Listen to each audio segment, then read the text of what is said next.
Hey guys, welcome back to the channel. This is going to be part two from the story from yesterday. So, when the hero says no, uh, this one's going to be as long as the first one, I guess.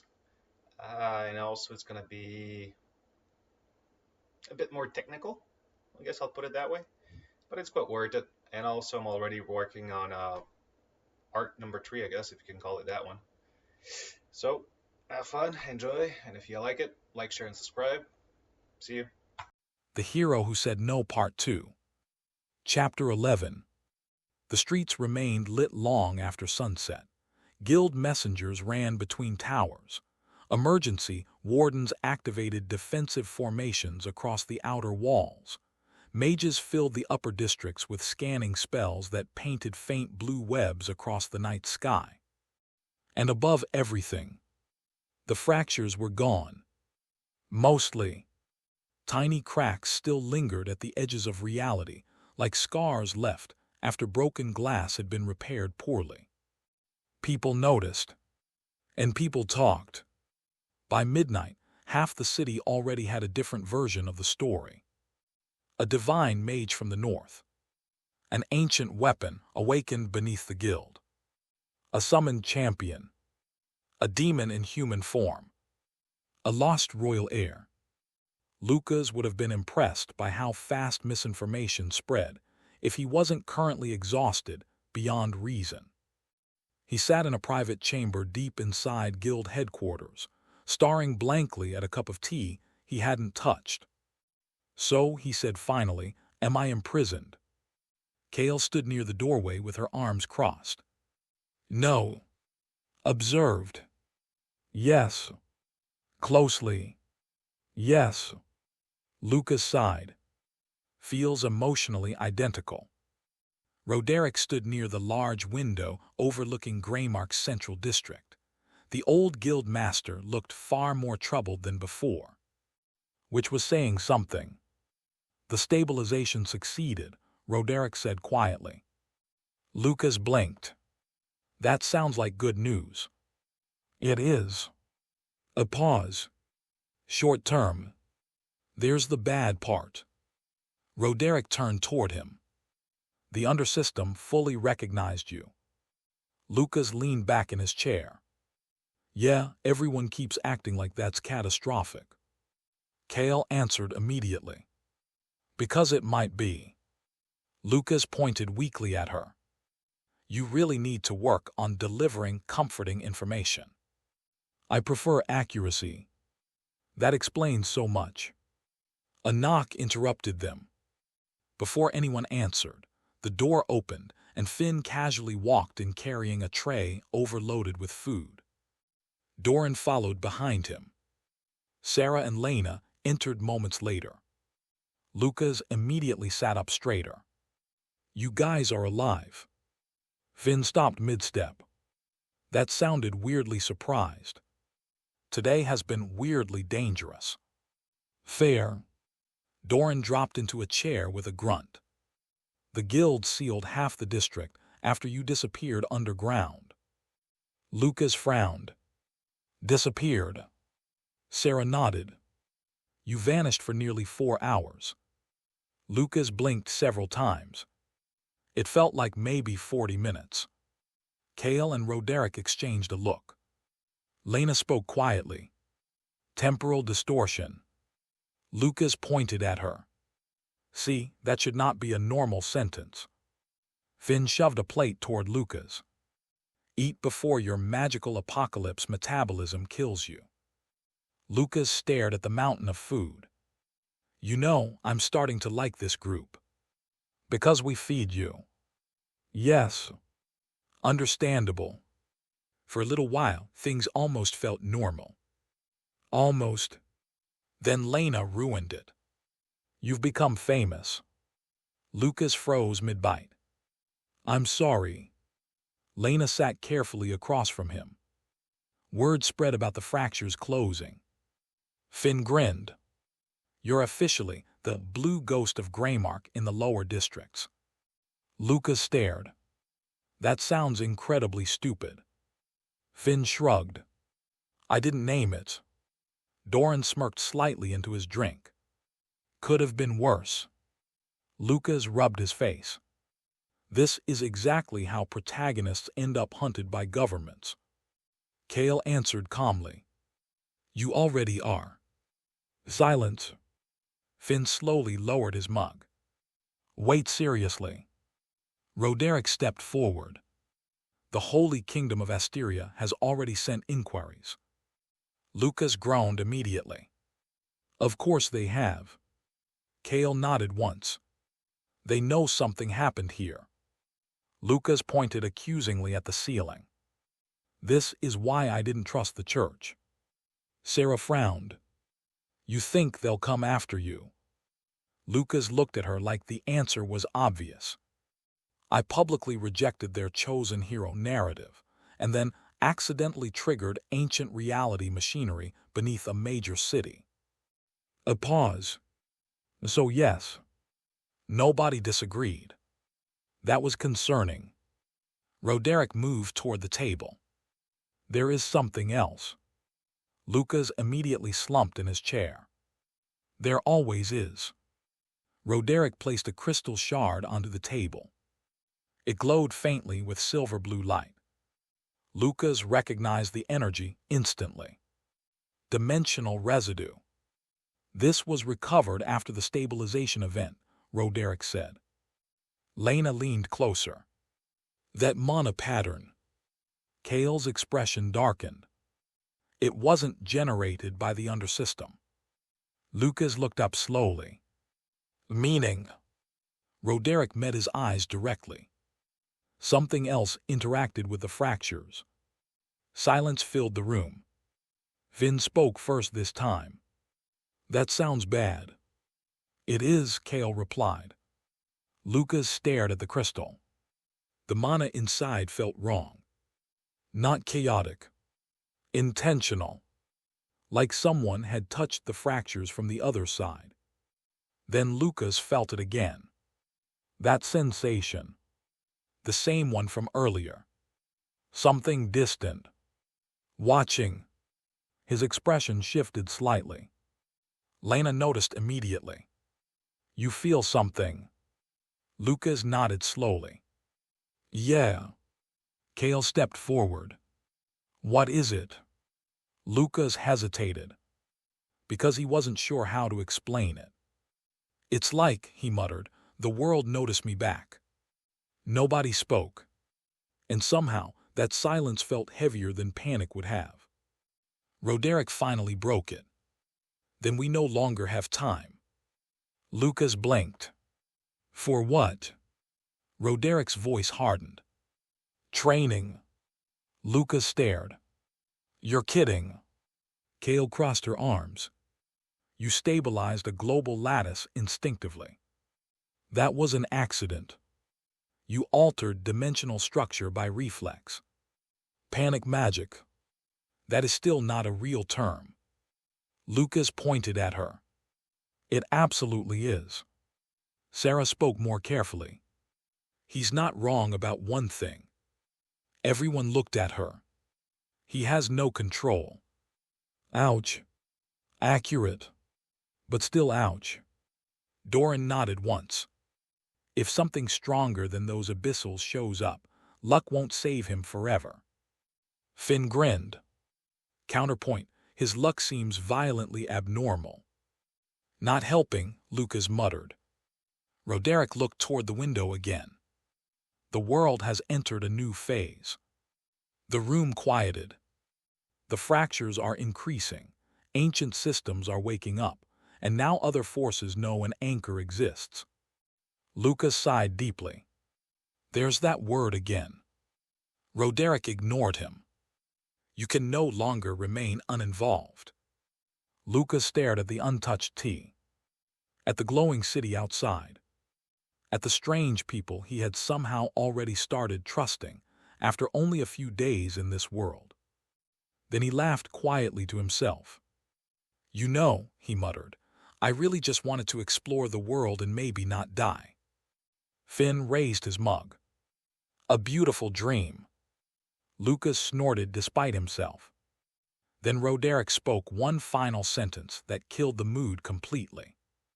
The first expedition leaves at dawn. Lucas froze. Expedition. Kale nodded. We found another active node. Lucas closed his eyes slowly. Of course you did. Far beyond Greymark.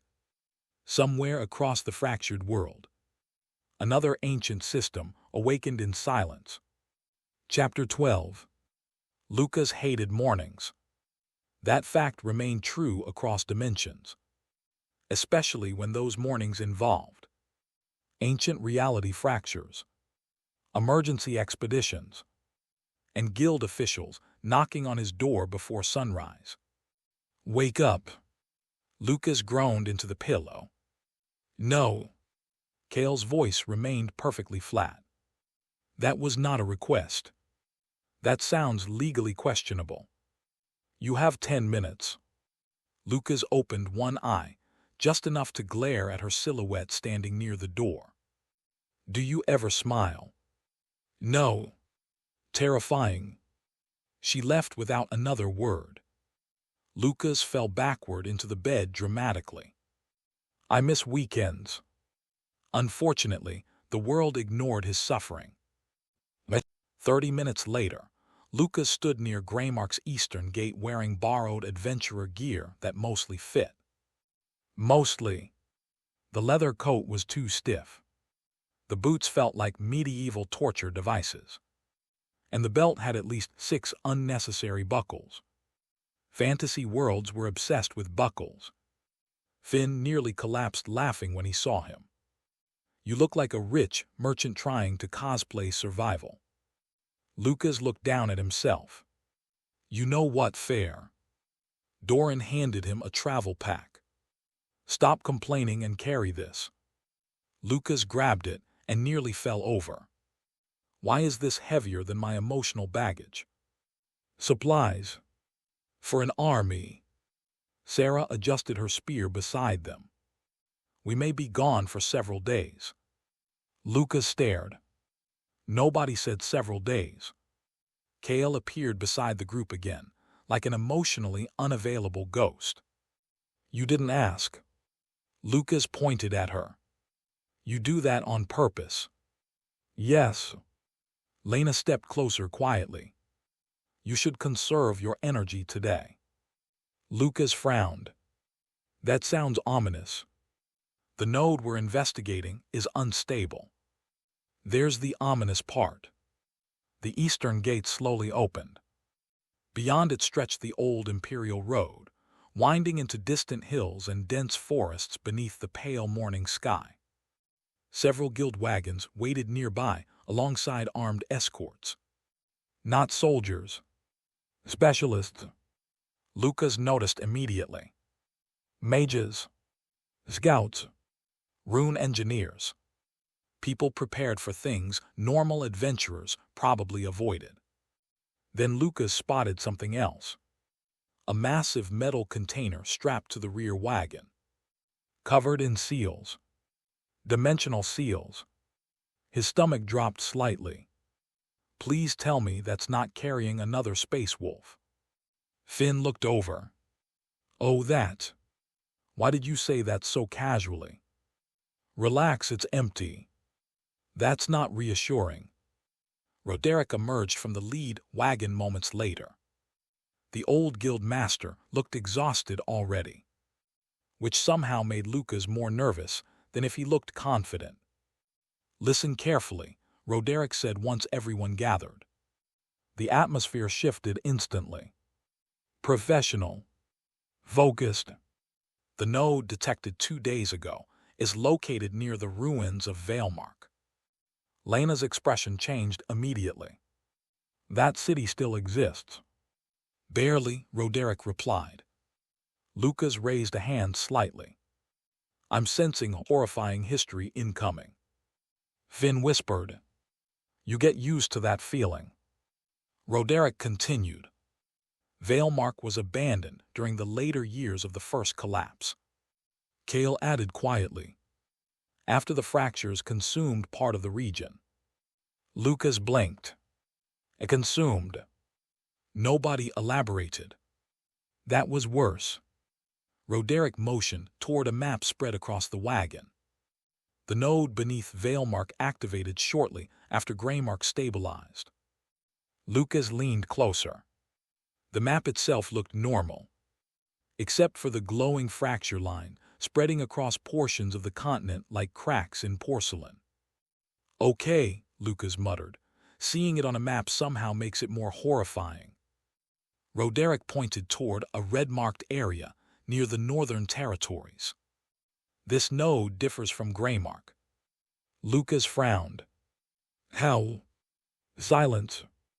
Then Kale answered. It's moving. A long pause followed. Lucas slowly looked up. I'm sorry. The fracture zone around Veilmark changes position every few hours. Nope. It has consumed 3 villages already.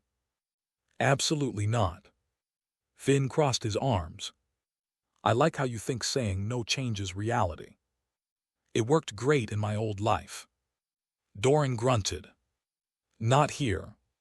Unfortunately true. Roderick rolled the map shut. Our objectives are simple. Investigate the node. Determine the instability level. And prevent further expansion. Lucas immediately narrowed his eyes. You said simple way too confidently. Kale looked directly at him. You are the stabilization component. Lucas pointed at himself again. Can everyone stop saying things like that? No. Naturally. The expedition finally began, moving shortly afterward. Wagons rolled forward. Horses pulled into formation. Scouts spread ahead along the road. And for the first time since arriving in this world, Lucas truly left civilization behind. Hours passed. The road gradually deteriorated as Greymark disappeared behind distant hills. Old ruins appeared more frequently now. Collapsed towers, broken bridges, ancient defensive wall swallowed by forest growth. Signs of a civilization that had once been much larger. Lucas rode beside Finn near the middle convoy. So, Lucas asked, how bad was this first collapse exactly? Finn's usual humor faded slightly. Bad enough entire kingdoms disappeared. Lucas looked toward the distant ruins. And people just rebuilt afterward. Some did. Some didn't, Doran added from ahead. Lena rode quietly nearby, studying a crystal compass glowing faintly blue. Lucas noticed. That thing tracks fractures. She nodded. Spatial instability. Lucas pointed at it. It's spinning. Lena's expression tightened slightly. Yes. That was not comforting. The forest around them had changed too. Less natural now. Trees twisted unnaturally. Shadows stretched wrong. Birdsong had vanished hours ago. Even the air felt tense. Then Lucas felt it. That familiar sensation. Pressure. Distortion. Everyone noticed his expression immediately now. Kale turned sharply. What is it? Lucas looked ahead slowly. Something's wrong. Finn blinked. That sentence really loses comfort when you say it. The compass in Lena's hands suddenly spun violently. Then stopped, pointing directly toward the forest. Silence fell instantly. Then, a bell rang from the lead wagon. One sharp warning tone. The convoy halted. Kale drew her sword immediately. Scouts moved into defensive positions. Roderick stepped forward slowly. Report. A scout emerged from the trees moments later. Pale. Shaking. The road ahead is gone. Lucas frowned. What do you mean gone? The scout swallowed hard. There's just sky. Silence. Nobody moved. Lucas blinked several times. I'm sorry, what? Chapter 13. I'm sorry, what? Lucas repeated. The scout looked just as disturbed hearing it a second time. The road ahead is gone, he said again. There's nothing there. Kale moved immediately. Show us. The convoy shifted into motion again, slower now. Weapons loosened. Mages activated defensive sigils along the wagons. Nobody joked anymore. Even Finn looked uneasy. Lucas walked near the front beside Kale and Lena, while the forest around them grew increasingly silent. No wind. No insects. Nothing. Then they reached the edge. And Lucas understood instantly why the scout looked traumatized. The world ended 30 meters ahead. Not metaphorically. Literally. The road simply stopped. Stone, dirt, grass, trees. Gone. Beyond the edge stretched an endless pale void beneath a fractured sky. No ground. No horizon. Just drifting fragments of land suspended impossibly in open emptiness. Lucas stared. Nope. Nobody disagreed. The convoy stopped completely. Several horses panicked immediately. One of the guild mages whispered a prayer under his breath. Finn slowly walked beside Lucas. So, he muttered, have you seen anything like this before? Lucas kept staring into the abyss. In fiction, yes. A pause. In reality, absolutely not. The edge itself looked wrong. Reality frayed there like torn fabric. Pieces of the old road floated disconnected nearby, suspended in midair alongside chunks of broken buildings and uprooted trees. Like the world had been partially erased. Lena's crystal compass spun violently again before cracking down the center. She stared at it. That should not happen. Lucas pointed at the floating ruins. Pretty sure we're past that sentence. Roderick stepped carefully toward the edge. His expression darkened. A fracture field. Kale frowned. At this scale. No, Roderick said quietly. This is collapse progression. Lucas looked over. You say things in the most horrifying way possible. Nobody even reacted anymore. That was becoming concerning. One of the rune engineers approached cautiously carrying a glowing instrument made of layered brass rings. It's spreading, he reported nervously. Very slowly, but the edge is still active. Lucas felt the distortion pressing against his senses now. Far stronger than Greymark. This wasn't a crack anymore. It was a wound. And something moved inside it. Lucas stiffened instantly. Kale noticed. What did you feel? Lucas narrowed his eyes toward the void. We're not alone here. That immediately changed the atmosphere. Weapons came out fully. Mages raised barriers. The escorts formed defensive positions around the convoy. Then the void moved. A ripple passed across the empty expanse, and one of the floating land fragments slowly rotated, revealing structures built beneath it.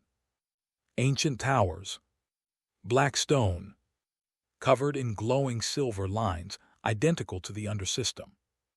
Roderick inhaled sharply. Impossible. Lucas glanced at him. You know this place. No, Roderick whispered, but I know what built it. The fragment drifted closer, and the silver lines began glowing brighter. Responding to Lucas. Of course they were. Lucas groaned softly. I'm starting to feel personally targeted by architecture. Finn pointed ahead suddenly. Oh, guys. Something was standing on the floating ruins now. Humanoid. Tall. Wrapped in dark layered cloth that shifted unnaturally in the windless void. Its face was hidden behind a smooth white mask. The figure stood perfectly still, Watching them, Lucas immediately disliked it. That's new. Kale stepped forward. Identify yourself. The figure tilted its head slightly. Then, it vanished. Not teleported. Not blinked away. Reality folded around it for an instant. And suddenly it stood much closer. Several escorts staggered backward instinctively. Lucas felt the spatial distortion immediately. Okay, he muttered, that thing definitely cheats.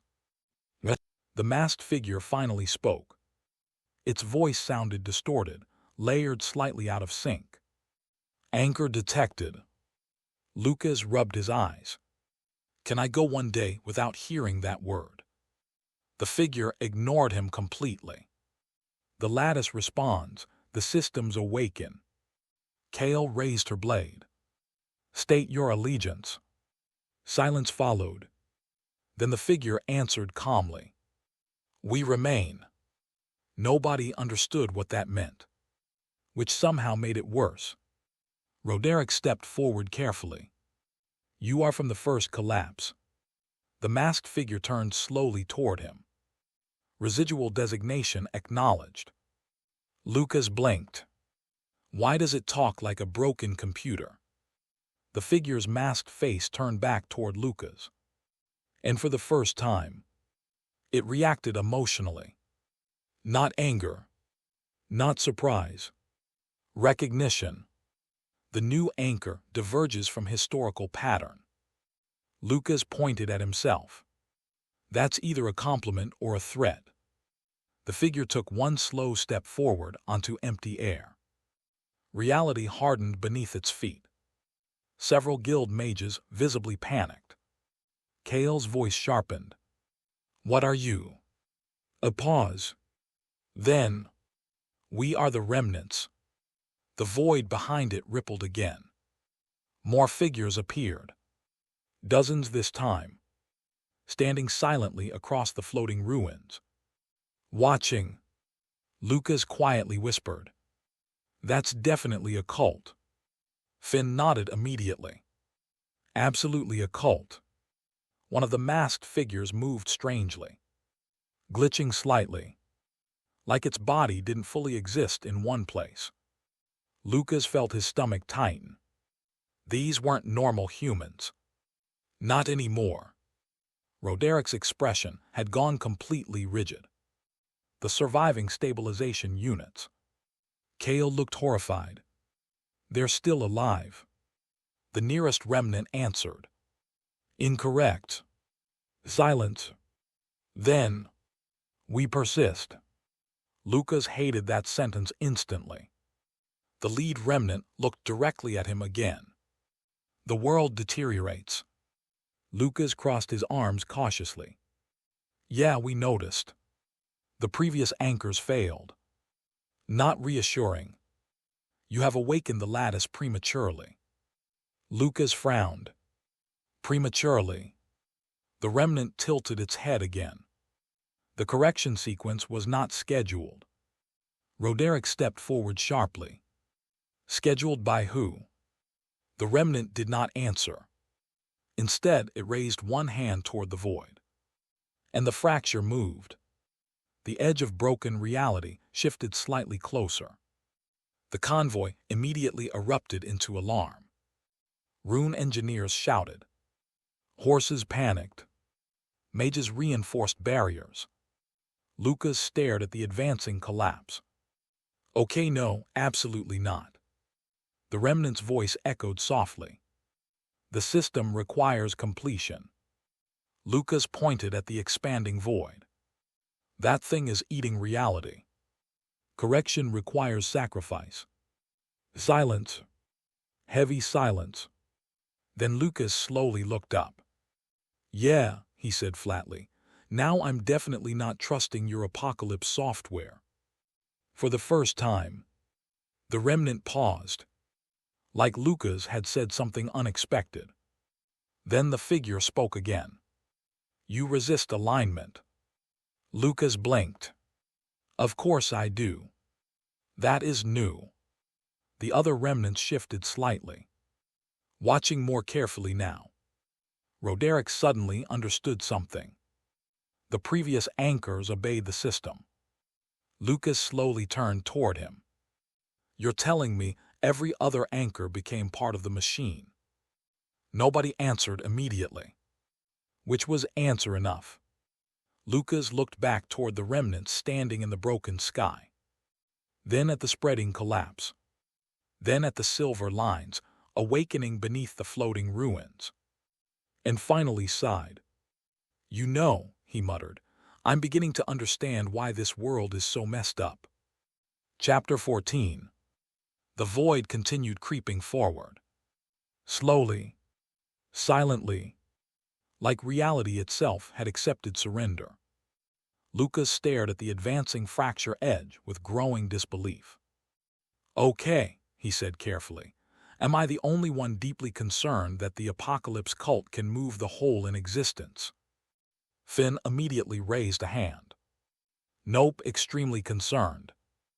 Good, glad we're aligned. Kale never lowered her blade. The guild escorts had formed defensive lines around the convoy now, though everyone understood the uncomfortable truth. Swords were not designed for fighting broken dimensions. The lead remnant stepped forward across empty air again. Its mask reflected the fractured sky above like polished bone. The collapse cannot be prevented, it said calmly.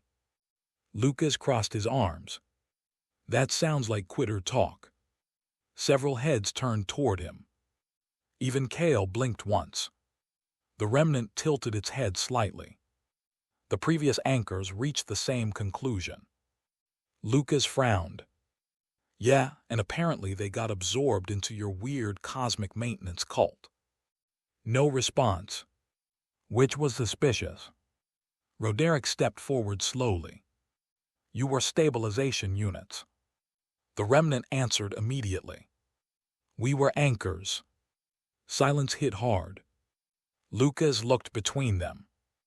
Okay, hold on. You're telling me these things used to be human. The nearest remnant turned toward him.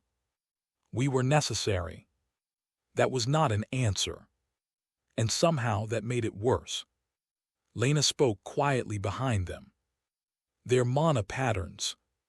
She swallowed slightly. They're fused with the lattice. Lucas exhaled slowly. Fantastic. So the system turns people into immortal spatial zombies. Finn whispered. New nightmare unlocked. The remnant raised one hand again. The floating ruins behind it shifted position slightly, as if responding to its thoughts. Reality decay exceeds recovery thresholds, it continued. Correction remains the only viable sequence. Lucas pointed toward the growing void. You called deleting parts of the world correction. Unstable sectors must be removed. Kale's voice sharpened instantly. There are people living in those sectors. The remnant looked at her. Temporary loss preserves total structure. Lucas stared at it for several seconds, then sighed deeply. You know what? I officially hate machine logic. The remnant's mask tilted slightly. We are not machines. That somehow makes this conversation worse. The fracture edge lurched forward again. This time faster. The front section of the old road vanished soundlessly into pale nothingness. One of the supply wagons nearly slid forward before the escorts pulled it back. Several horses screamed in panic. Kale immediately barked orders. Fall back 20 meters. The convoy moved quickly. Lucas didn't, because he could feel something now. Not just the fracture, the system beneath it. The lattice connected to the undersystem. And for the first time, he understood what the remnants were doing. His expression changed immediately. Roderick noticed. What is it? Lucas stared at the spreading void. They're not controlling it. Kale frowned. What do you mean? Lucas pointed toward the fracture. It's following a pattern. The remnants went still. That alone confirmed it. Lucas narrowed his eyes. The collapse is moving toward something. Roderic's expression darkened instantly. The node. The lead remnant answered calmly. Containment integrity must be restored. Lucas slowly looked back at them.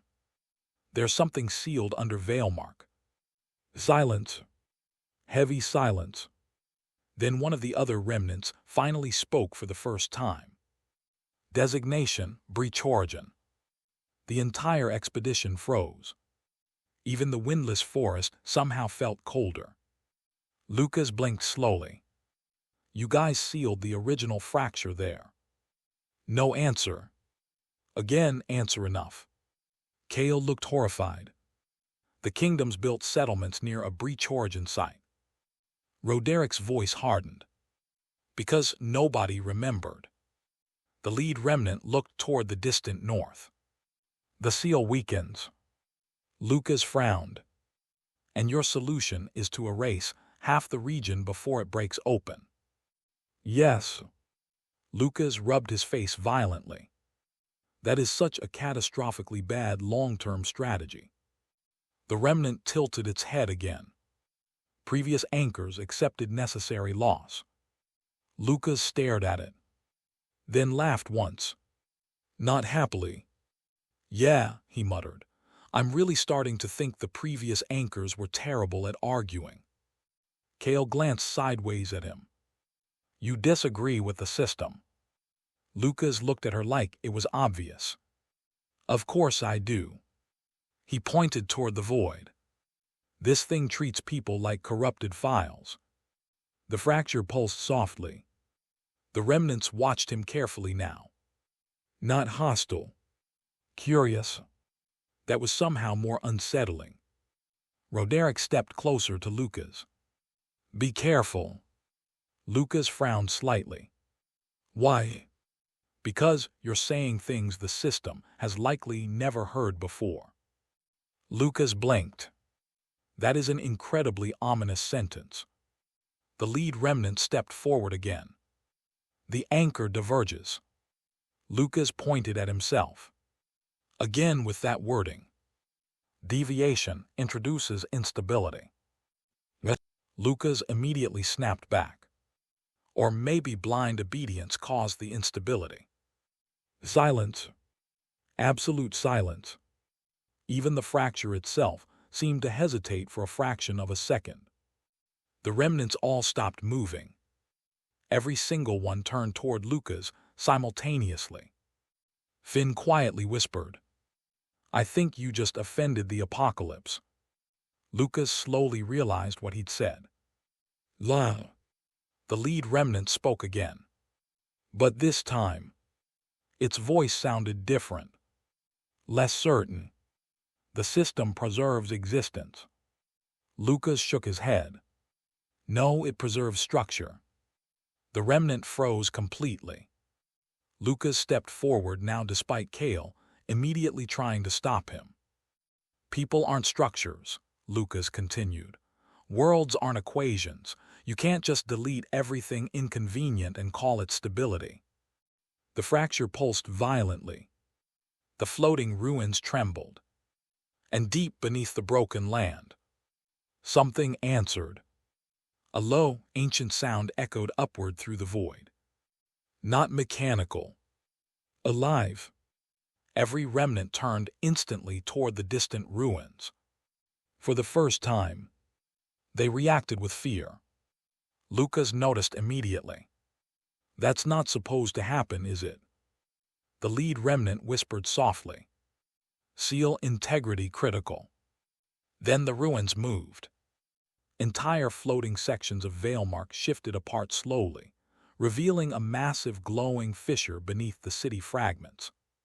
Silver light poured upward from impossible depths. And inside it, something opened an eye. A gigantic eye. Far below the floating ruins. Watching them.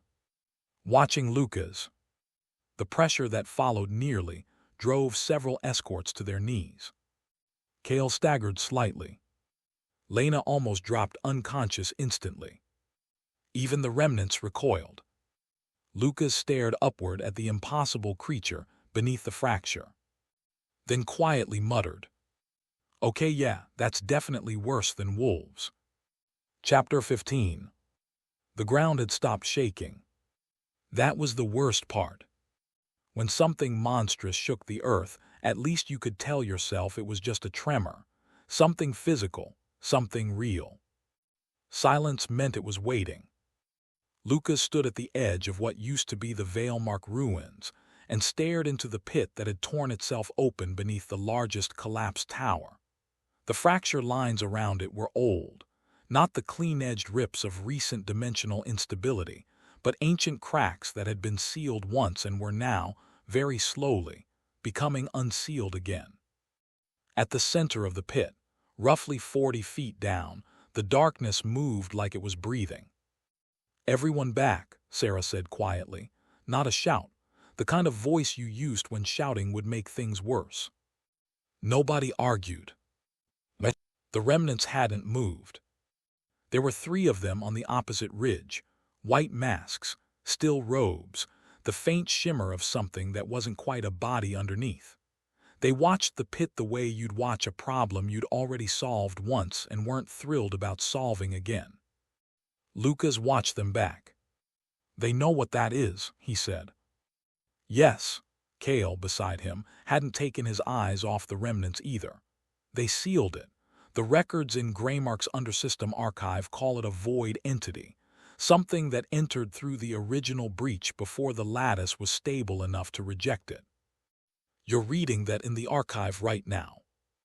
The alignment you triggered gave us access, yes. The archive is not succinct. What does void entity actually mean?" Kale was quiet for a moment. "Something that does not belong to this layer of reality.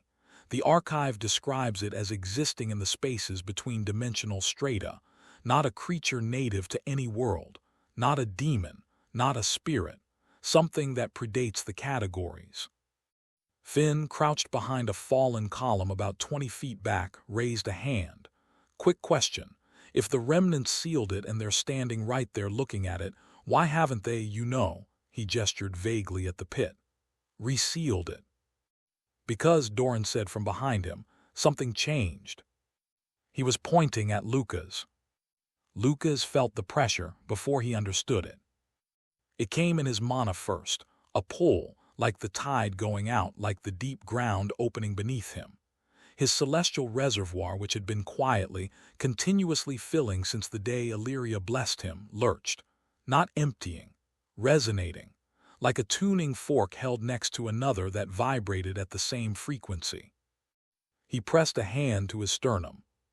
"You feel it," Lena said softly, appearing at his elbow. "Yeah, what is that?" "You're an anchor. The entity is a breach-origin anomaly. The lattice responds to both." She paused, checking her notes with the slightly frantic energy of someone who'd been writing non-stop since the pit opened. "My best theory is that the lattice recognizes both of you as threshold entities, things that exist at the boundary between what is and what isn't. I'm not. You stabilize fractures. It feeds on them, you're opposite poles of the same phenomenon." She looked up. "It's noticed you." The darkness in the pit moved again. It wasn't like an eye opening. It was more like the darkness becoming aware that it was dark, like it had been sleeping and something had spoken its name. Lucas's mana went haywire. Not pain, exactly. More like every nerve in his body simultaneously fired at once and then disagreed with each other about what they'd felt. His arcane comprehension was screaming at him in a language he almost understood, patterns in the shape of the entity's presence, angles and thresholds, and something that kept resolving into a shape that looked almost like curiosity. He sucked in a breath. "It's not mindless," he said. The remnants moved. Not toward the pit, toward Lucas. 3 of them crossing the ridge at something faster than walking, the lattice lighting up around their feet in pale blue script that Lucas could now read well enough to know what it said. Correction protocol active. Oh, I don't like that, Finn said, standing up. They're going to delete the region, Kale said, and for the first time Lucas heard something sharp in his voice. Not fear, something more like controlled urgency. If they trigger forced correction now, the entity and everything within half a mile.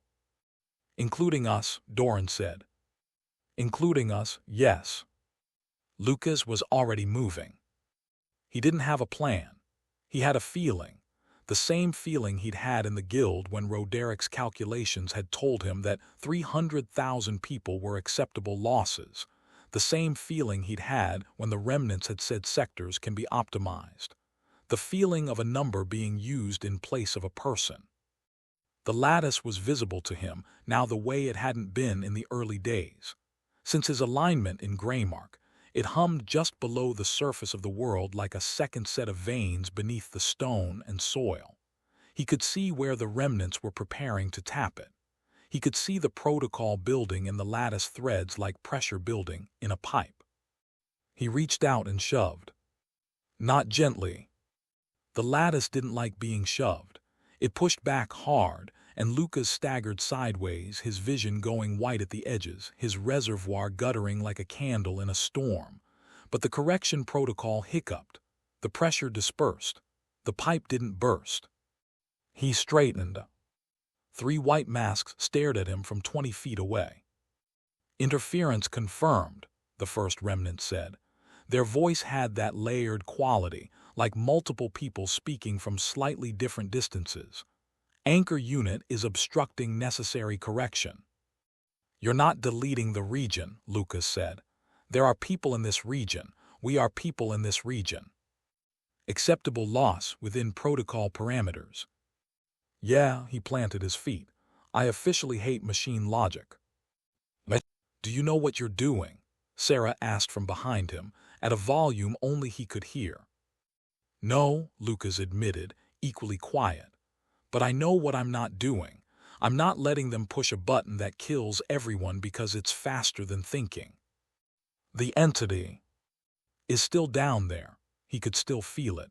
Still feel the resonance, the pull, the thing that felt like curiosity. It hasn't moved. If it wanted to come up, it would have. It's been sealed here for how long, Kale? The archive estimates 300 years since the original sealing. 300 years, and it's been sitting here. He looked at the pit. The darkness moved again, gently, slowly. Whatever it is, it's patient. That's not reassuring, Finn said. It wasn't meant to be. The standoff lasted longer than was comfortable. The remnants didn't advance. They also didn't leave. They stood at the edge of the anchor's blocking range. Lucas had no idea what that range was or if it had a range at all. But apparently they'd found the boundary, and they watched him with the patience of entities that had been watching things for centuries. Lucas watched back. His mana settled slowly. The resonance from the pit was still there, still pulling, still humming, but it had gone quiet like someone listening. And then, not words, not sound, not exactly. Something pressed into the space behind his eyes, gentle and enormous, the way you might press a thumb to a pane of glass and feel the give of it. Lucas's breath caught. Images, not his own. He saw the world from somewhere underneath it, from between the layers, from a space that wasn't dark because darkness implied the absence of something, and this place simply was. He saw the lattice from the outside, the vast glittering net of it that spanned the continent, and he saw where it had been built. He saw hands, human hands and hands that weren't quite human, pressing the first threads of the lattice into the foundation of the world. He saw them pouring something into it. He saw what they poured. He saw what they took it from. His knees buckled. Lucas, Sarah caught him before he hit the ground. Lucas, what's happening? He couldn't answer for a moment. The images faded but didn't leave. They settled into his memory like stones dropped into deep water, sinking into permanence. It showed me something, he said finally. The entity. Yeah, he looked at the pit. The darkness had stilled, no longer moving, like something that had delivered a message and was now simply waiting to see if it had been received. It showed me how the lattice was built. He looked at the remnants. "And I think," he said very carefully, "you already know what I saw." The silence that followed was the most uncomfortable silence Lucas had experienced since waking up in a fantasy world, with an instant noodle hangover. The first remnant spoke. "Confirmation of archive access," they said. "Anchor unit has interfaced with origin memory." "Is that a yes?" Silence. "That's a yes," Finn said quietly. Lucas straightened, Sarah steadying him by the arm. He looked down at the pit one more time. The darkness had gone still, completely still. Not the stillness of something waiting, but the stillness of something that had done what it came to do. Slowly, like water finding its level, the darkness receded. The pit didn't close. The ancient cracks were still there. But the breathing stopped. The entity had retreated. Not because it was forced to. He could feel the difference. No correction protocol had triggered, no lattice intervention had pushed it back. It had simply chosen. Testing me, he thought. It was testing him, and it had decided to wait and see if he passed. "We need to talk," Lucas said to the remnants, "all of us." One of the white masks tilted slightly. "Anchor unit requires information." "I require an explanation." He met the empty eyes of the nearest mask. "Because what I just saw, someone built a machine on top of graves, and I want to know whose, and I want to know if any of you have the nerve to defend it." The remnants didn't answer. But they didn't leave. And somewhere in the back of Lucas's skull, an old image settled. The vision of hands pressing threads of lattice light into the world's foundation, and the source of what they used. People, the lattice runs on people. It always has. He didn't sleep that night. Chapter 16. Morning came gray and quiet. They made camp in the ruins of a veil-marked storehouse, far enough from the pit that Lena's instrument stopped screaming, close enough that Lucas could still feel the resonance if he paid attention. He'd been paying attention all night. He hadn't meant to. He just couldn't stop. The remnants had not left. They stood at a respectful, if you could call it that, distance on the ridge, 3 white masks facing the camp like they were waiting to be called on. Lucas looked at them over the lip of his tin cup and thought about what the entity had shown him, and how it had felt to know something without being able to unsee it. "Okay," he said, "tell me about the first collapse." He said it to no one in particular. Kale answered. The historical record holds that the first collapse was a catastrophic failure of dimensional stability approximately 3 centuries ago. Several major cities, a partial loss of the lattice network, significant loss of life. He paused. The record holds that it was an accident, a cascading failure caused by natural dimensional stress. That's the official story. That is the record. Is it true? Kale was silent. Lena looked up from her notes. Her face was pale.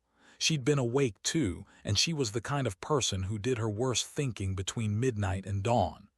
"I've been correlating what you described with the archive fragments I can access through your alignment.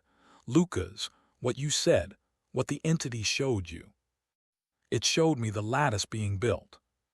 And..." He set down the cup, "and the anchors didn't fail, they were fed into it."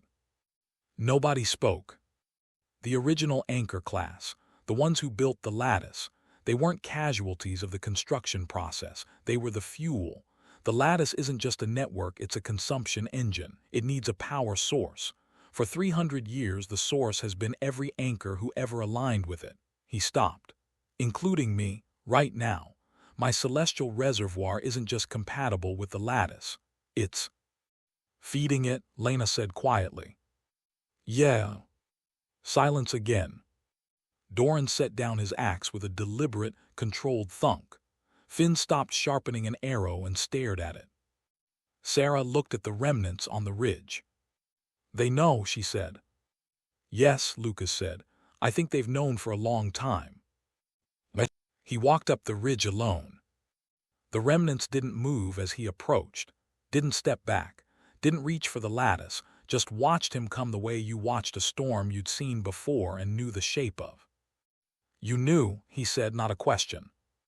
We know, the lead remnant confirmed. The lattice runs on consumed anchors. You are what's left of the original anchor class. You were there. You helped build it. We are what remains of those who accepted the necessary cost. Lucas stared at the white mask. You let a machine eat people and called it duty.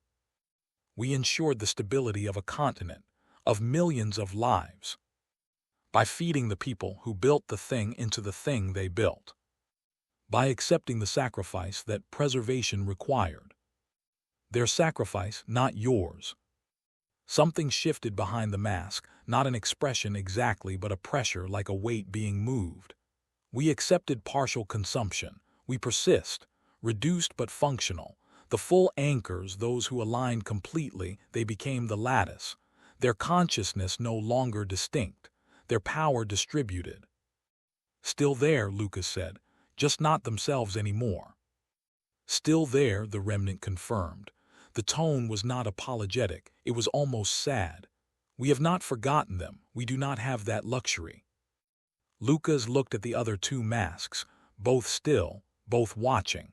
He thought about what it cost to be one of the reduced ones, to persist in fragments, to watch the thing you built keep running for 3 centuries on the fuel of people who trusted you.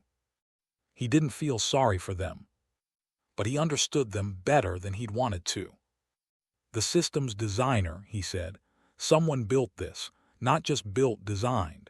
The consumption architecture isn't a flaw, it's a feature. The remnants went very still. The archive names no designer, the lead one said. That's convenient. The record was obscured. Deliberately. The mask tilted. The designer is not gone. Lucas felt the hair on the back of his neck stand up. That's what you're not saying, he said slowly. That's the part you've been not saying this whole time. The entity in the pit, it's been here for 300 years, watching, waiting, and it showed me the truth that the system's architect wanted buried. Why? Because the void entity and the architect are in opposition, Lena said. He turned. She had followed him up the ridge, of course she had, because Lena followed interesting information the way bloodhounds followed scent, and she was reading from her pad, voice steady, and focused in the way she got when the fear was secondary to the fascination. The entity exists between layers, she continued. It's not bound by the lattice. It can't be consumed by it. For 300 years, it's been the one thing the architect cannot control. It's been preserving the evidence of what the lattice actually is, because once you know, you can refuse. She looked at Lucas. That's why it showed you, not because you're special. Ouch. Because you're the first anchor in 3 centuries who has the capacity to refuse. But Roderick was waiting when they came back down. He'd been part of the expedition, hanging back, as he usually did, watching everything with the careful stillness of a man who had survived 30 years of political complexity by being slower to react than everyone else in the room. His face was a study in controlled devastation. I heard, he said. All of it. Enough. He sat down on a piece of fallen wall with the weight of a man who had suddenly realized that everything he'd built his life's work on was standing on a foundation that wasn't there. The Guild's history of the first collapse, the heroic sacrifice of the founding anchors, the noble tragedy of dimensional stabilization. He stopped. We taught it to every apprentice mage in the Guild system, for generations. You didn't know, Lucas said. No, he looked up. That is not as comforting as it should be. It never is. Roderick was quiet for a long moment. Then, what do you intend to do? I'm still working on that. You can't destroy the lattice. If it fails, the fractures. I know, I'm not going to destroy it. I don't think you can destroy something that runs on 3 centuries of peoples. He stopped, tried again. I don't know what the right answer is yet, but I know I'm not feeding myself into it on purpose, and I know I'm not going to stay quiet about what it is. Roderick nodded slowly. What? You said the designer is not gone. The third remnant had stayed behind when the other 2 drifted back to their observation post. It stood apart, slightly, barely, in the way you stood when you'd been told to stand somewhere but your feet weren't entirely committed to it. Lucas had noticed. He waited. The mask turned toward him. The voice, when it came, was quieter than the others had been, less layered, almost individual. We were 3,000, the remnant said. At the beginning, we are 31 now. The others were consumed across 3 centuries. Minor corrections, major corrections, emergency protocols. A pause. I was 3rd generation. I remember choosing. I thought I was choosing preservation. You were choosing servitude, Lucas said, not unkindly. I understand that now. Understanding came slowly. It required centuries of watching the system operate. The mask tilted. I am telling you this because you are the first anchor who has refused the full alignment. The first in 3 centuries whose reservoir is not feeding the lattice's consumption architecture. The first who might. The voice stopped. Might what? Break the cycle, or find who designed it, one or both. A pause. The designer left a signature in the original lattice architecture, buried. We believe we know where to find it, but we are bound by the lattice's own self-preservation protocols. We cannot pursue it. But I can. The mask nodded. The next node, Lucas said slowly. There are multiple nodes across the continent. Lena found them. Yes, the designer placed them deliberately. Each node is a key point in the consumption architecture. They are also, buried within them, records. The designer kept records. Why? Because they were proud of what they built. The mask was still, the voice flat. They always are. The remnant moved away before Lucas could ask anything else. The messenger bird arrived just before noon. It came from Greymark's direction, Roderick's personal seal on the capsule, a backup communication, the kind you sent before you left in case something went wrong and you needed a dead drop to inform you of developments at home. He read it. His face didn't change. He handed it to Kale. Kale read it. He set it down and turned to Lucas with his standard expression of careful neutrality and said, in exactly the same tone he used to deliver weather reports, "The Holy Kingdom of Asteria has issued a formal declaration nomming you a heretic and a danger to divine stability. High Priestess Celestine has petitioned the Council of 5 Kingdoms for authorization to act across borders." He paused. "She has been authorized. Asterian forces are mobilizing." Lucas looked at the note, then at the remnants on the ridge, then at the pit, where the ancient darkness sat quiet and waiting. "Fantastic," he said. "Just when I was getting comfortable with the apocalypse scale problem, the religion problem shows up." Finn patted him on the shoulder. "I'm sure it's fine." "It's not fine." "I know," he sighed. "I just didn't have anything better to say." Chapter 17. They left Valemark at first light. The road home was faster than the road out had been. No void-eaten stretches this time. The path intact. The air still carrying the particular edge of a world recently disrupted but not currently in crisis. Lucas walked in the middle of the group because that's where Sarah had silently positioned him, and after a while he stopped noticing it and started just walking. The remnants did not follow. He'd half expected them to, but when he looked back an hour out, the ridge was empty. They'd gone back to wherever remnants went when they weren't materializing at crisis points. Into the lattice, maybe, or somewhere between. He thought about the one who had spoken quietly at the end. The designer kept records. They were proud of what they built.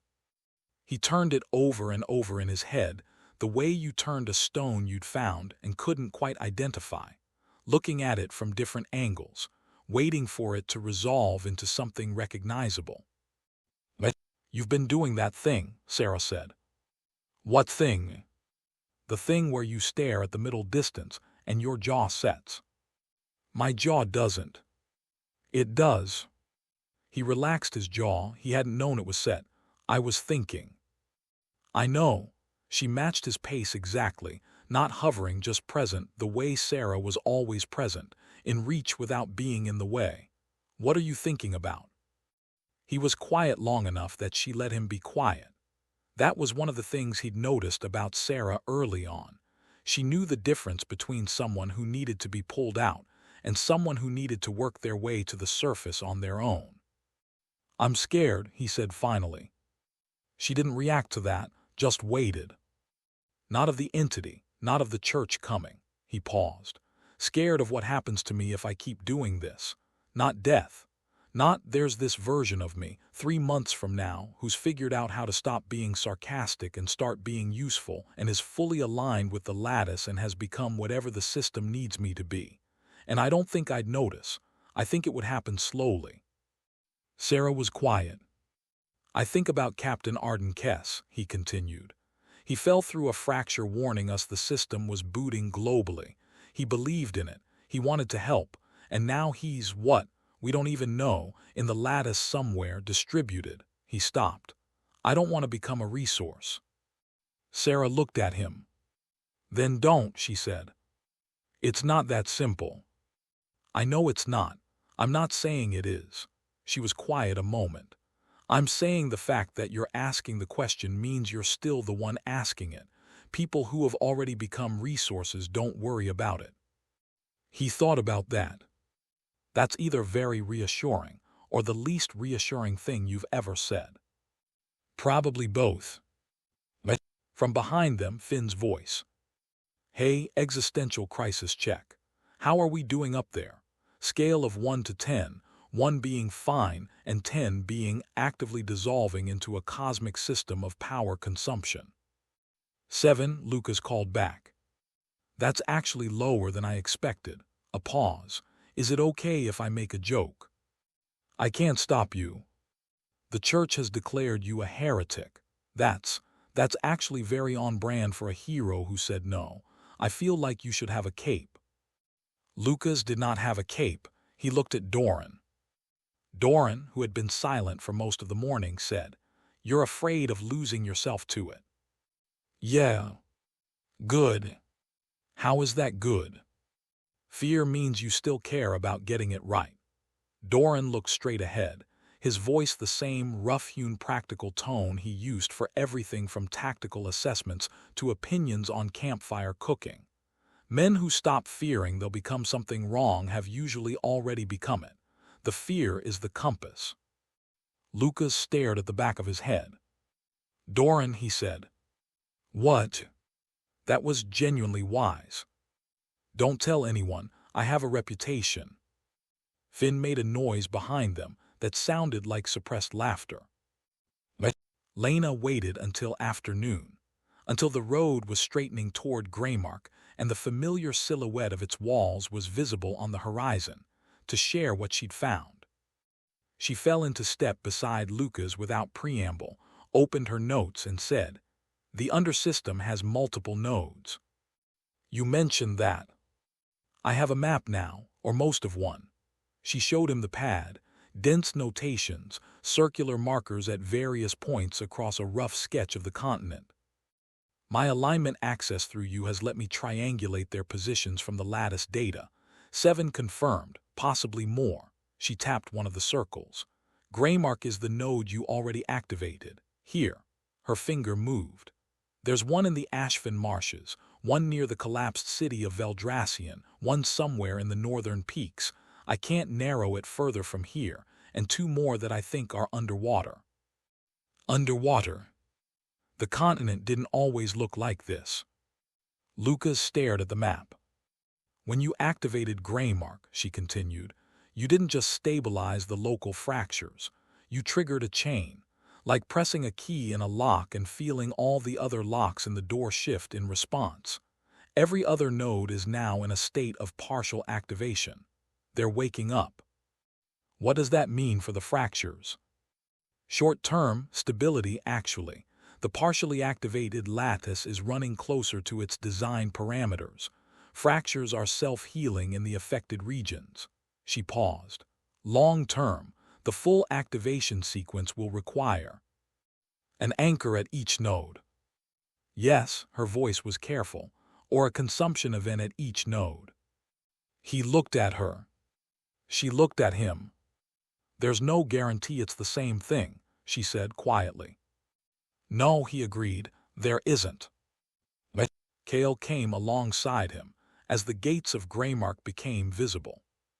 He did it with his customary subtlety, which meant he simply appeared at Lucas's shoulder without appearing to have moved, which Lucas had stopped finding unsettling around week 3. The intelligence from the messenger bird, Kale said. The part where the church wants to arrest me. Yes, we have corroborating information now. One of Roderic's contacts in the outer district sent a secondary message. It was delayed, arrived this morning. There are at least 4 confirmed Asterian agents inside Greymark's walls. Lucas looked at the gates. They were still open, trade traffic moving in both directions, normal afternoon activity. They're not here to arrest me yet, he said. No, they're here to confirm your location and wait for authorization to act. The formal warrant is still pending. Celestine needs a second kingdom signature. She has one. She needs a second. How long? Days, perhaps less. And Roderick has been processing this since before we left. Kale's voice was flat and informative, and somehow managed to communicate that the situation was bad without injecting a single note of emotion. He understands that extending official guild protection constitutes a political action the guild is not positioned to take unilaterally. There would be consequences, diplomatic consequences. He can't protect me. He cannot protect you officially. Lucas caught that. Roderick met them at the guild hall, inside in his office with the door closed. He did not offer tea. He stood at the window with his hands behind his back and spoke to the city outside. The guild cannot declare you under guild protection. We do not have the political standing to defy an Asterian warrant. If I make that declaration, Celestine uses it to escalate to the Council of 5. And suddenly this is not about one man but about the guild's autonomy versus the church's authority, and people die in that argument. More people than one. I know, Lucas said.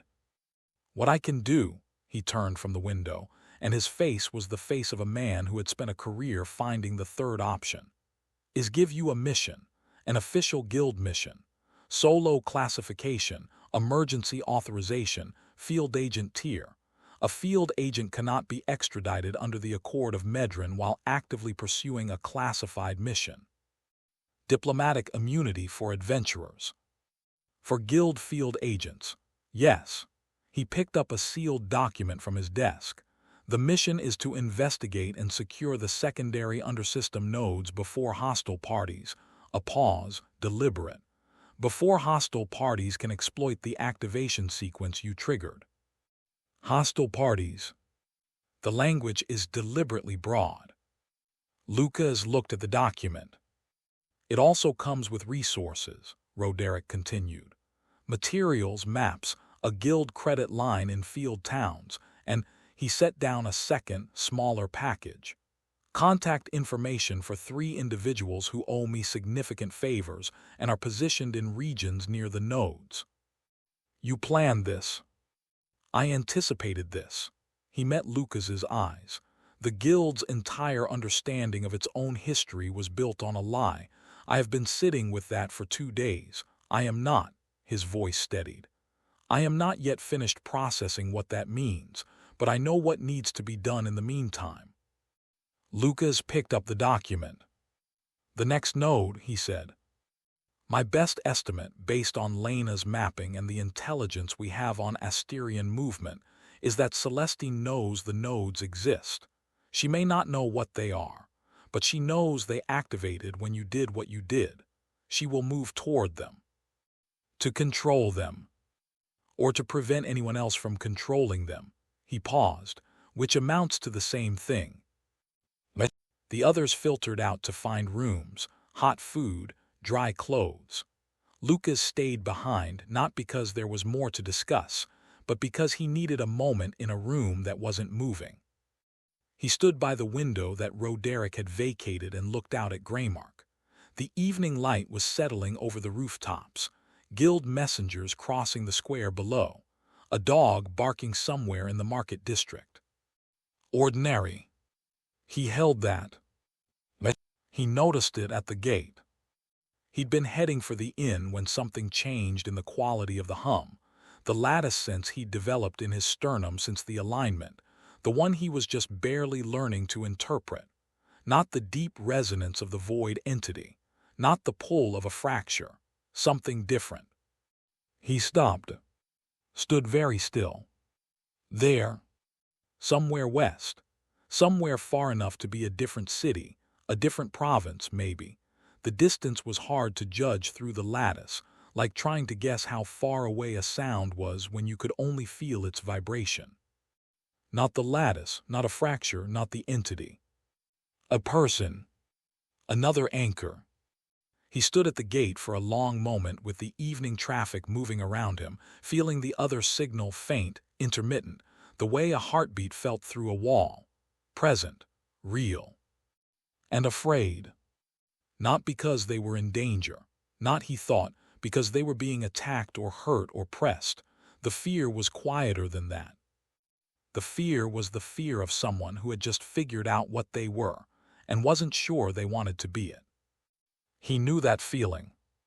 He knew it very specifically. "Kale," he said quietly, even though Kale wasn't there.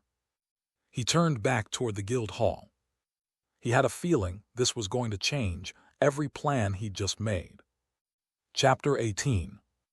The guild hall at night smelled like old paper and lamp oil, and whatever Finn had spilled on the common room floor 3 days ago and never cleaned up.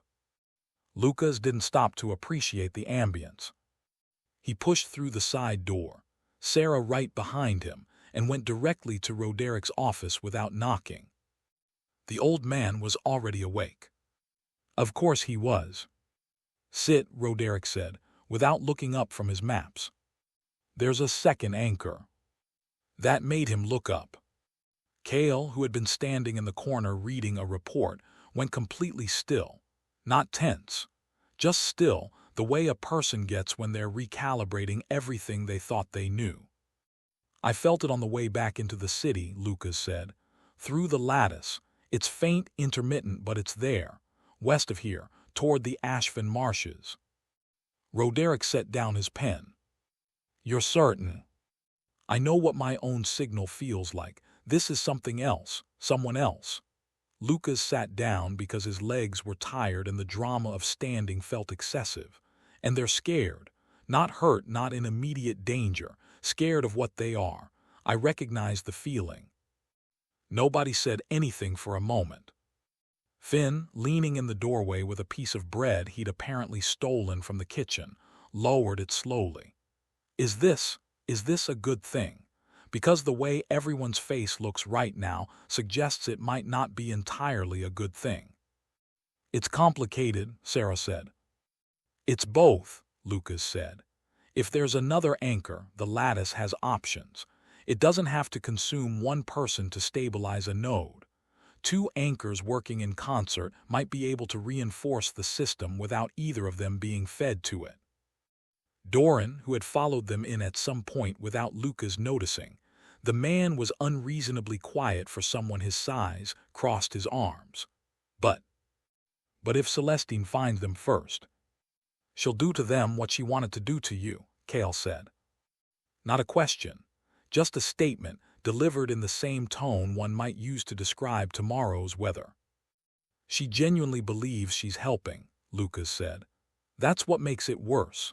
She'd have this person in a temple somewhere, wrapped in doctrine and purpose, and everyone telling them they're special, and she'd call it protection. And maybe they'd even believe it for a while. He'd thought about this during the walk back. He'd thought about it a lot. The FiShortStory marshes, Roderick said. He turned to his maps and found the right one in 3 seconds flat. The man's filing system was apparently organized by some principle Lucas hadn't worked out yet. One of the confirmed secondary nodes is located there. I know. The proximity isn't coincidental. I know. Roderick looked at him. There was something in the old man's expression that Lucas had started to recognize, the look of someone doing rapid internal calculations and arriving at conclusions they weren't entirely happy about. The lattice may be drawing them toward the node. Or the node activated because the anchor is nearby, Lena said quietly, from where she'd seated herself beside a stack of reference books and immediately opened one. She had her notes out. Passive attraction. The system recognizes potential anchors and resonates with them. The closer they get to a node, the stronger the signal for both parties. So the node is pulling them in, Finn said, and they don't know why, and they're scared. And the forced alignment process has probably already started, Lucas finished. The lattice doesn't wait for consent. He knew this firsthand. He'd had days of warning and context, and a goddess who at least tried to explain things before it happened to him. This person had none of that. Roderick was quiet for a moment. Then, the mission parameters change. Already changed them in my head. The nodes can wait, another anchor cannot. Roderick picked up a different pen and made a notation. We move up the departure, you leave tomorrow night. Tonight, Lucas said. Everyone looked at him.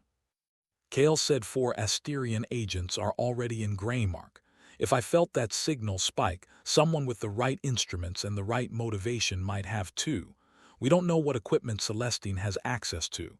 We don't know how fast her people move. He looked at Roderick. We leave tonight, we have a head start. We leave tomorrow, we might not. Roderick studied him for a long moment. Very well, he said. It took 2 hours to prepare. Lucas was not a person who had ever been great at packing, but he'd spent the last several weeks as an itinerant disaster and had gotten considerably better at it. Bedroll, changes of clothes, mana stones, the ones Roderick had pressed on him after Veilmark, food that wouldn't die immediately, his guild credentials. The leather satchel that had survived everything so far through what Lucas could only assume was spite. Lena arrived at his door with a roll of maps and a look on her face that meant she'd been doing math for the last hour. The FiShortStory marshes are 3 days on foot, she said, 2.5 if we push. The node is in the eastern section here. She unrolled a map and pointed. Dense contour lines, marsh symbols, a small circle she'd drawn herself in red ink. The marsh itself is not well mapped. Most parties that go in far enough don't come back with reliable data. That's reassuring. The old settlement records show at least 2 villages in the interior that stopped reporting to the regional census about 40 years ago. She paused. There's no record of evacuation orders, no record of disasters. Lucas looked at her. Correction events, she said. I've been cross-referencing the census gaps with Kale's historical incident reports. The lattice has been running maintenance protocols for decades, small ones, localized. Nobody connected them because they looked like disappearances, not erasures. Yes. He thought about the road outside Veilmark, the way the void had looked, not destructive, just absent where something had been.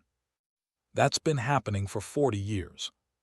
Quietly, locally, just small enough that nobody asked the right questions.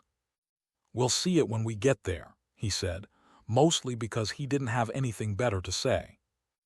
Lena rolled up the map and handed it to him. I added notes. Kale met them at the side gate at the 3rd hour, past midnight. He was wearing field gear. Not inspector clothes, something darker, more practical, with a sword at his hip that Lucas had not previously known he owned. "You're coming," Sarah said. It wasn't quite a question. "The guild cannot protect you officially," Kale said. "I can protect you practically." Finn opened his mouth. "No," Kale said. Finn closed it. They went through the gate in silence, single file, cloaks up. The guards on duty had been informed. They looked away at the relevant moment, with the specific kind of studied disinterest that people develop when Roderick Vale tells them to develop it. The road west was dark and empty. Lucas fell into step, felt the lattice humming beneath his feet, felt the distant pulse of the secondary node in the marshes. And then stopped walking. Not because he chose to. Because the signal changed. It had been a slow, frightened pulse, steady, like a heartbeat that knew something was wrong but didn't know what. Scared but enduring. It spiked. Hard. Not fear of the unknown, fear of something immediate. Something that had just found them. "Move," Lucas said. "What?" "Move now, fast." He was already walking. The second anchor, something just found them, not the church. He felt his way along the lattice signal, trying to make sense of what he was feeling. Something from the system itself, a lattice function, the kind that doesn't ask questions. "What kind of function?" Lena asked, keeping pace, voice tight. Lucas thought about the remnants, about consumption protocols, about the way the machine worked without malice, without intention, without any concern whatsoever for the people it was processing. "The kind that interprets an unregistered anchor as an unstable variable," he said. "The kind that tries to resolve unstable variables." Doran's hand moved to his axe. Kale said nothing, just increased his pace by exactly the right amount. The road stretched out ahead of them, dark and long, and somewhere in the west a person Lucas had never met was terrified of something they didn't have a name for. He understood the feeling completely. He walked faster. Chapter 19. The world changed gradually, and then all at once. For the first half-day it looked normal enough, agricultural land, the kind of landscape that had been worked over for generations. Stone fences, dry grass fields, occasionally a farmhouse set back from the road with lights in the windows and chickens in the yard. Then somewhere around midday, the farmhouses stopped. Not because they were built differently, not because the road curved away from them. They just stopped. The fields continued for a while, but the grass had gone wild in them, chest-high in some places, full of small determined trees that had decided property boundaries weren't their problem. The stone fences were still there, but tilting slowly back into the earth. "Old abandonment," Doran said, looking at a house they passed. The roof was intact. The door was closed. 10 years, maybe more. "Less," Kale said. "The structural deterioration pattern suggests 7 to 8 years. The original owners would still be alive." "You know a lot about structural deterioration patterns," Finn said. "I know a lot about most things." That was apparently the end of that conversation. Lucas watched the empty houses pass and kept his mouth shut. He was tracking the anchor signal. It was still there, still intermittent, still frightened. But the spike from last night had settled back into the baseline pulse. Whatever had found them hadn't caught them. Yet, he thought about what Lena had said, the census gaps, the villages that stopped reporting. He thought about the road outside Valemark. Not destruction, erasure, like the world was edited and the people simply removed from the text.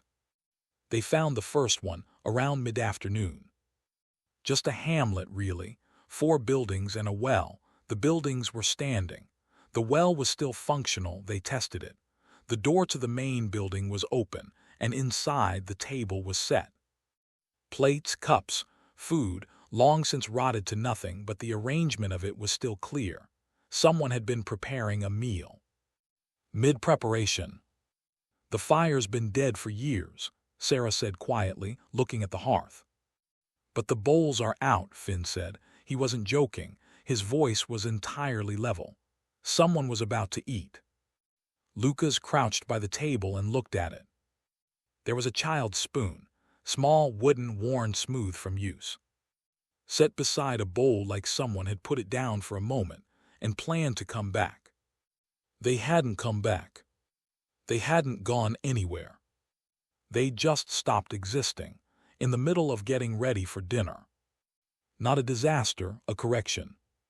The lattice decided this settlement was an unstable variable, resolved it, moved on.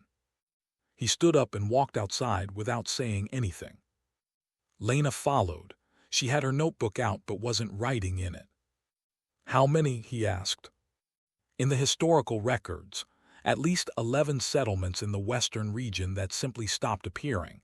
This one isn't in the records. She paused. Which means the records are incomplete, or the corrections have been more frequent than I estimated. Lucas looked at the landscape around the hamlet. The marsh was visible now on the horizon, a low, dark smudge of vegetation, mist rising from it even in the afternoon sun. The lattice has been doing this for decades, he said. Small corrections, local, quiet, erasing villages at dinner and calling it system maintenance. Yes. And nobody noticed because there was no wreckage. Absence is harder to document than damage. He felt the lattice pulse beneath him, steady and deep, completely indifferent. It wasn't malicious. It didn't know what it had done. It was a machine running protocols written by someone who had built consumption into the architecture and then apparently felt good enough about it to sign their work. I really hate this system, he said. I know, Lena said. They walked back to the road. By the second day, the landscape had shifted into something stranger. The corruption, as Lena called it, old mana scarring, decades of lattice strain leaching into the environment, had changed the flora. The trees were normal-shaped but wrong-colored, their bark too pale, their leaves faintly luminescent in the dim morning light. The grass in the open areas grew in geometric patterns that couldn't be natural, as if the very ground had been slightly reorganized. Lattice work, Lena murmured, making notes. The ambient field is strong enough to affect growth patterns. This region has been under active node influence for a long time. Finn poked one of the pale trees with an arrow. Don't, Kale said without looking. Finn withdrew the arrow. They moved in relative silence. Even Finn had stopped making jokes, which was either a sign of how seriously he was taking things or evidence that the landscape was genuinely unsettling enough to suppress his natural state of being. Lucas was having a different problem. He was noticing things. Not just the signal from the second anchor, that was expected. He was tracking it on purpose. He was noticing everything. The way the lattice threads ran beneath the road, the nodes and junctions in the ambient field, the faint echo signatures of old correction events, preserved in the mana scarring like impressions in dried clay. He could read them. Not completely, not fluently, but he could make out the shape of what had happened. Here, a small correction, maybe 15 years ago, the impression suggested 3 people, maybe 4. Here, a stability reinforcement that had drawn energy from the surrounding environment, which explained the geometric grass. Here. He stopped walking. Lucas, Sarah said. Give me a second. He was standing at a junction point, a place where lattice threads crossed and reinforced each other. Old convergence. Significant once. There was a signature here, buried under years of ambient drift. He leaned into his arcane comprehension, let it parse the structure. And for a half-second, he thought in system logic. Efficient, optimal, deviation identified. Resolution, consumption event localized, targeting anchor-class variables to restore. He blinked, shook his head. The thought wasn't his. He knew that. But it had been in his head, and it had been in his voice, and it had made a kind of terrible sense for just long enough to scare him. Pull back, that's not me. That's the system talking. He focused on the feeling of the road under his boots, the smell of marsh damp on the air, Finn eating something crunchy behind him. Real things, concrete things, things that existed outside the lattice. "You're doing the jaw thing again," Finn said. Lucas turned around. Finn had stopped eating whatever he was eating. He was looking at Lucas with an expression that had very little comedy in it. "What jaw thing?" "The thing where your jaw goes tight and you stare at nothing. You've done it 3 times today." He paused. "And your eyes just did something weird, like when light hits a cat's eyes wrong except blue, just for a second." Sarah was very still. "Lattice light," Lena said quietly. "His celestial reservoir is large enough now that when he's drawing on his comprehension heavily, the ambient bleed is visible." "Is that a problem?" Doran asked. "It means his connection to the system is deepening," Lena said. She said it carefully, like she was trying to be precise rather than alarming, which is expected given the activation events. But it also means the system's logic is more accessible to him, which means it can go both ways," Lucas said. "I can read the system better. The system's pattern of thinking is also easier to fall into." Silence. "Like learning a language," Sarah said. "Sort of, except the language wants to rewrite the parts of your brain that learned it." He looked at Finn. "Thanks for saying something." Finn shrugged. "You do the same." He wouldn't have said something half as quickly, honestly. Finn was better at this than he let on. They walked on. The edge of the Ashfin marshes hit them like a wall. Not a physical wall, the transition from grassland to marsh was gradual, technically. The ground softened. Standing water appeared between the grass clumps. The air changed, thick and close, smelling of green rot and something mineral underneath, like old copper. But the feeling changed all at once. The node was here. Lucas felt it the moment they crossed the threshold, a deep, steady hum through the lattice, like standing next to a vast engine that had been running for centuries. More present than Greymark. Less controlled. The node here was active but unattended, running on automated protocols, doing whatever nodes did when nobody was managing them. Nothing good, he suspected. The visibility dropped as they moved deeper. The mist thickened. The pale-barked trees closed in, their luminescent leaves providing dim ambient light that cast everything in gentle, deeply incorrect blue-green. "Pretty," Finn muttered. "Terrifying but pretty." They found the first camp sign an hour in. A cleared area, partially sheltered by a collapsed tree. The remnants of a small fire, carefully banked rather than extinguished, someone conserving resources. A bundle of medical supplies tied to a branch, the more fragile ones wrapped in oilskin. A torn piece of clothing, dark wool, caught on a branch at about shoulder height. Sarah crouched over the fire remains. Recent, yesterday maybe.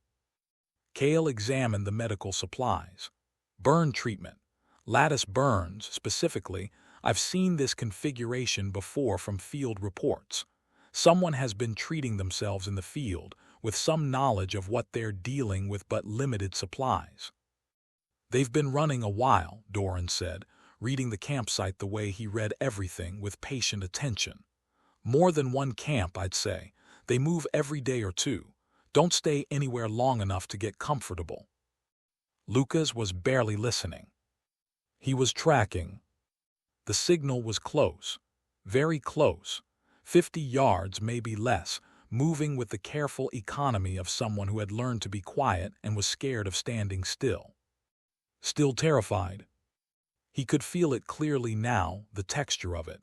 Not just fear of something external. Fear turned inward. The specific kind of dread that came from not being able to trust your own body. From feeling things you didn't ask for and couldn't explain. From the lattice trying to reach inside you and not being able to stop it. He knew that feeling from the early days in Greymark, before he'd understood what the system was. He hadn't had anyone to explain it. "She's been alone," he said quietly.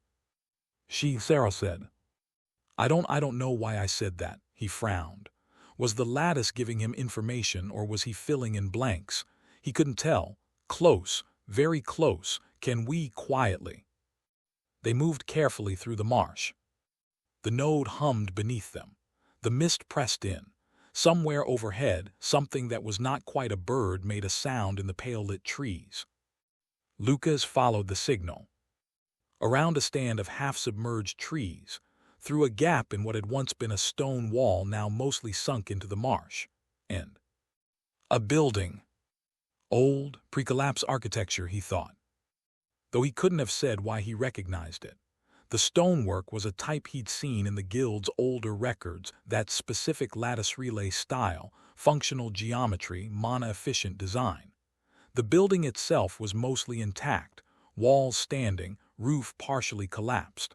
A lattice relay station, or what was left of one. The door was shut. The signal was inside. Very close, very scared. And now he could feel it, aware of him. The second anchor had felt him approaching and had gone very, very still. Lucas stopped outside the door. Okay, think about this. They have been alone, running, fighting off forced lattice alignment, probably hurt, definitely terrified. And to their senses I read as aligned with the system, because I am partially. I can't change that. So I need to be very careful about what I say next. He put his hand on the door, then stopped. Knocked instead. 3 times, slow and deliberate. I'm not with the church, he said to the door. I'm not with the lattice, I mean, not voluntarily. It's a long story. I know what's happening to you. I know what you've been feeling. And I know that my signal probably looks like the thing you've been running from. He paused. I've been running from it too. I'm still running. Silence from inside. Then from the other side of the door, a voice. Young, rough from disuse. Fierce in the way people get when they're terrified and trying not to show it. I can feel you in the lattice. You're connected to it. You're part of it. Partially, Lucas said. I'm working on the not entirely consumed aspect. It's a process. A long pause. You're not a remnant. God, no. They're very committed to a philosophy I find profoundly objectionable. Another pause, shorter. Why are you here? Because the machine was going to find you before we did, and I was not okay with that. Because I wanted to get here first, Lucas said, and because I think we can help each other, and because, honestly, I just really didn't want you to face this alone. The door opened. Chapter 20. She was 17, maybe. Slight, with dark circles under her eyes that suggested she hadn't slept properly in weeks. Her hair was short, cut rough like she'd done it herself in a hurry, and she was dressed in layers that had started as practical traveling clothes and been repaired so many times they were now mostly patchwork. Her hands were wrapped in cloth bandaging, and where the bandaging had shifted, Lucas could see it. Lattice burns. He'd seen the term in the guild records. He'd never seen what they actually looked like. Pale lines traced across her palms and up her forearms, following vein paths but not quite. The lattice didn't care about human anatomy. It followed its own channels, and those channels ran just slightly wrong through a human body. Like someone had tried to wire a building using a blueprint for a different structure entirely. She looked at Lucas the way you looked at something that was dangerous, and you couldn't afford to run from anymore. Then she looked past him at Sarah, Finn, Doran, Kale, and Lena, and the expression shifted to something more like resigned calculation. You brought a lot of people, she said. I travel in a group. We've been through things. Lucas stepped back slightly, giving her room, putting distance between himself and her. He could feel how much his lattice presence bothered her. She was pulling away from it unconsciously. My name is Lucas. This is Ashenwake. The one in the back who looks like a disappointed civil servant is Kale, guild inspector. Nobody here works for the church. She looked at Kale. Kale looked back at her with his standard expression of professional assessment. He's telling the truth, Kale confirmed, about that specific thing. What's the thing he's not telling the truth about? She asked immediately.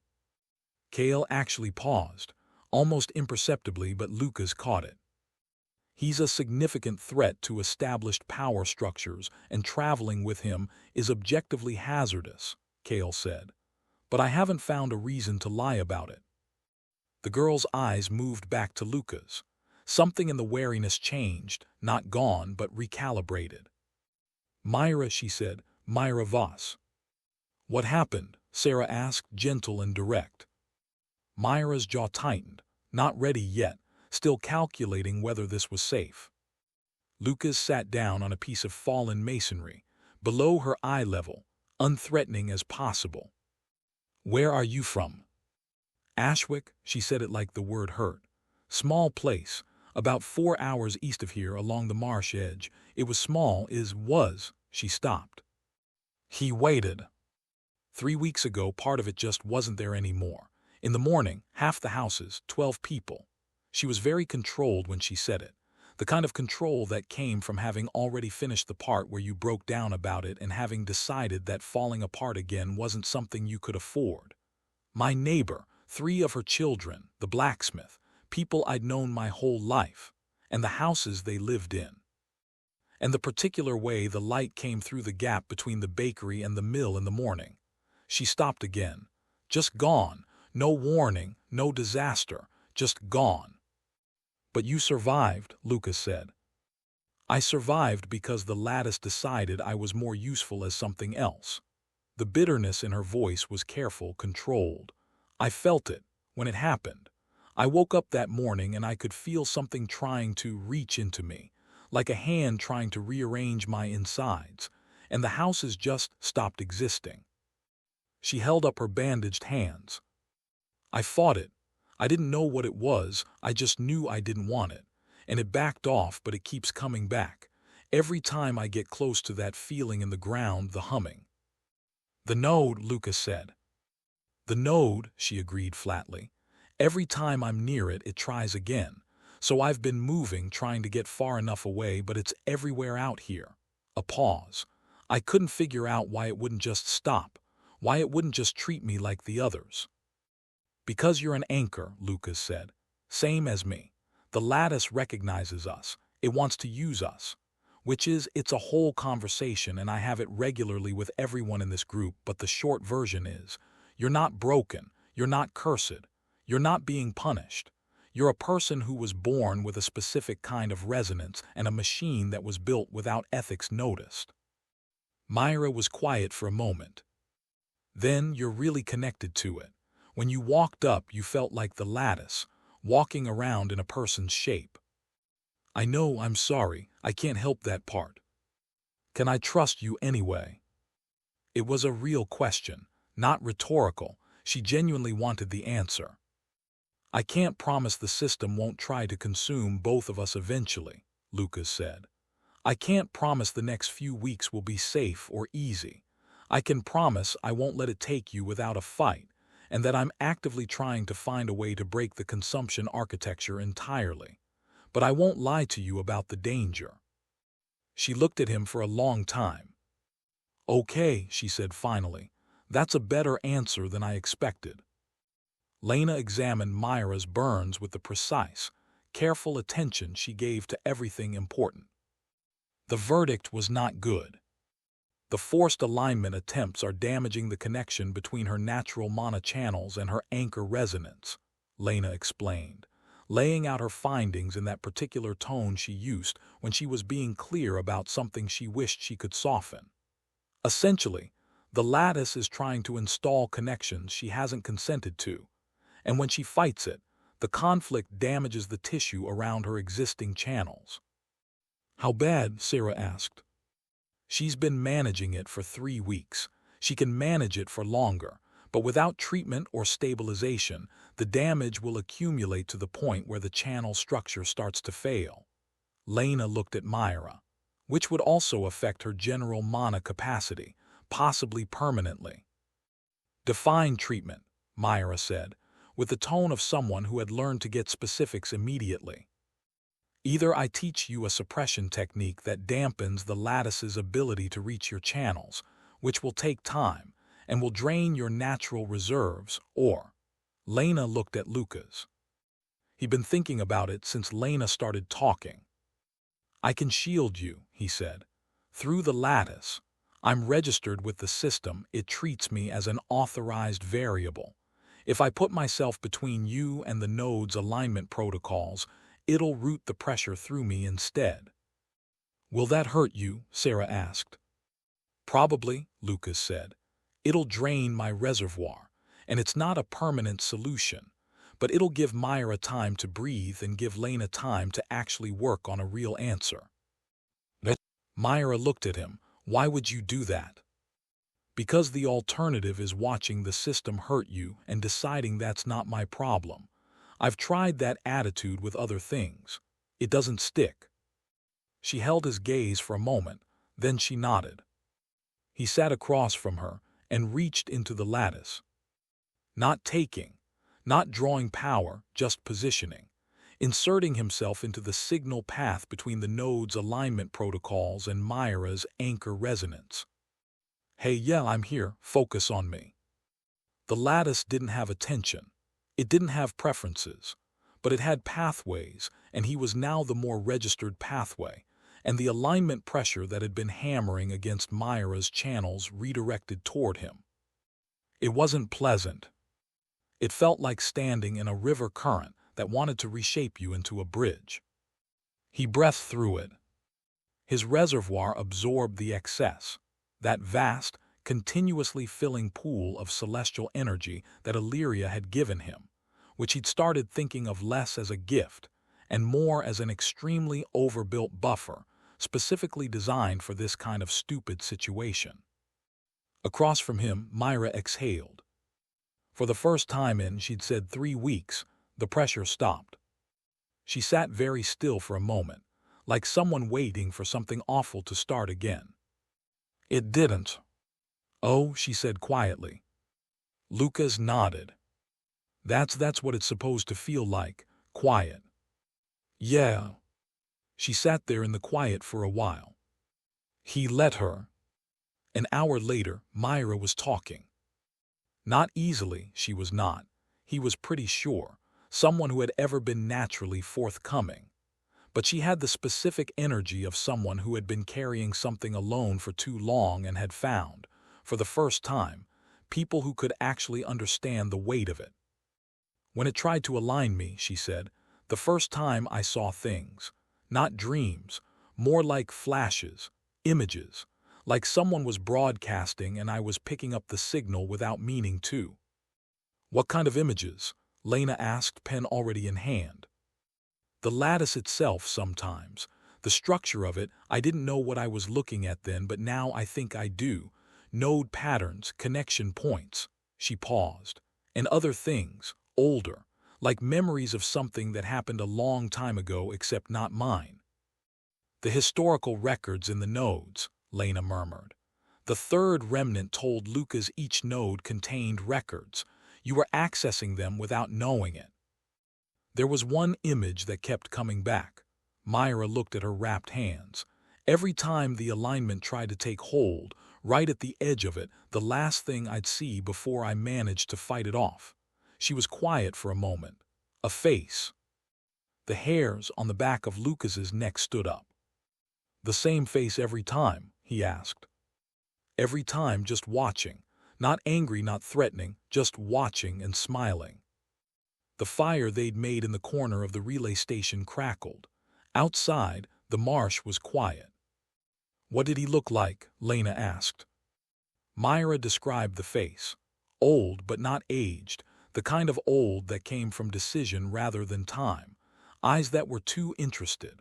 The smile of someone watching an experiment proceed exactly as planned. Lucas looked at Lena. Lena had stopped writing. The designer, Lucas said. Myra looked at him. What? The person who built the lattice, the original architect. He'd been hopping to avoid this conversation, or at least have it somewhere with chairs and hot drinks and considerably less ambient lattice pressure. The system was built on purpose. The consumption protocols were designed in, and apparently whoever designed it left a signature in the architecture that some people can see. "He's still watching," Myra said. It wasn't quite a question.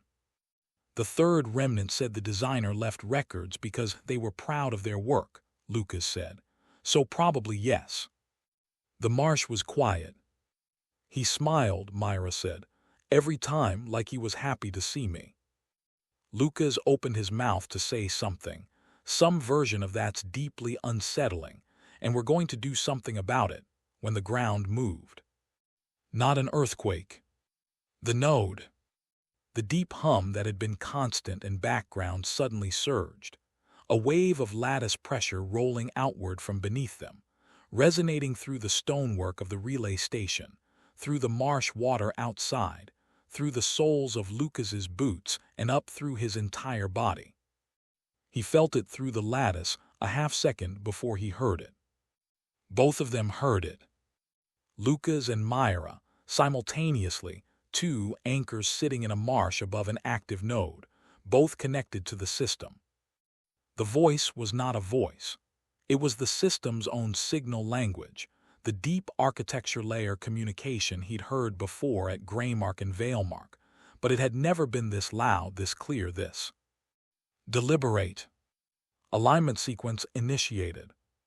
Lucas was on his feet. Myra was already pressed against the wall, hands up, fighting instinctively. Consumption protocol authorized.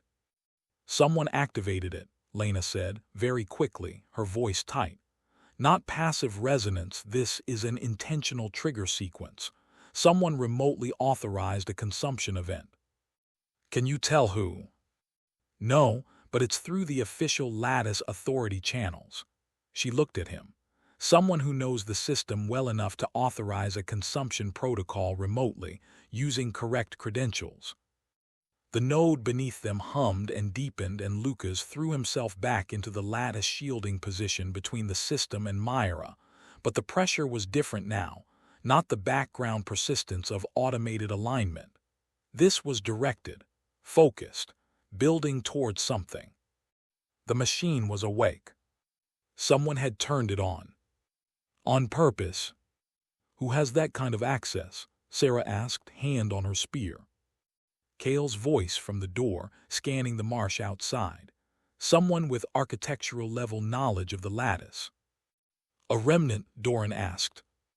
"The remnant said they were bound by self-preservation protocols," Lucas said. "They couldn't pursue the designer's records themselves. He was holding the shield together through sheer effort, his reservoir draining. This isn't a remnant." The signal built. Consumption protocol authorized. Anchor variables detected. Processing. Lucas shoved back against it hard. Not asking, not negotiating. "No." The system paused. Not because it cared. Because he was a registered variable, and registered variables could create conflicts in protocol execution, and the system would need a moment to root around him. Moments were what he had. "Talk fast," he said to the room.